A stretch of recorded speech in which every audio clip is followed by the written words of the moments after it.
নমস্কাৰ ৰাইজ। আজি জানেনে মোৰ কাৰণে বৰ এটা বিশেষ দিন, কাৰণ আজি মই বিচাৰকৰ আসনত বহিলোঁ। আচৰিত হৈছে নহয়নে? ৰ'ব সকলোবোৰ খুলি ক'ম।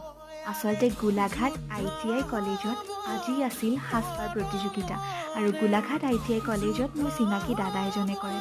যিহেতু দাদাজনে জানে যে মই সৰুৰ পৰাই নৃত্য গীতৰ লগত জড়িত, আৰু সেইবাবে দাদাই ক'লে যে আজি তই বিচাৰকৰ আসনত বহিব লাগিব।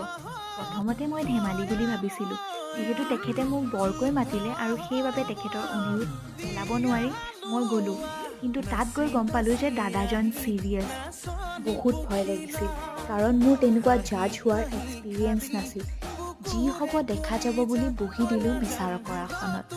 কিন্তু সকলোবোৰ ভালেই গ'ল, কাৰণ এনভাইৰনমেণ্টটো বহুত ফ্ৰেণ্ডলি, ষ্টুডেণ্টবিলাক ইমান টেলেণ্টেড আৰু টিচাৰবোৰো বহুত ফ্ৰেণ্ডলি।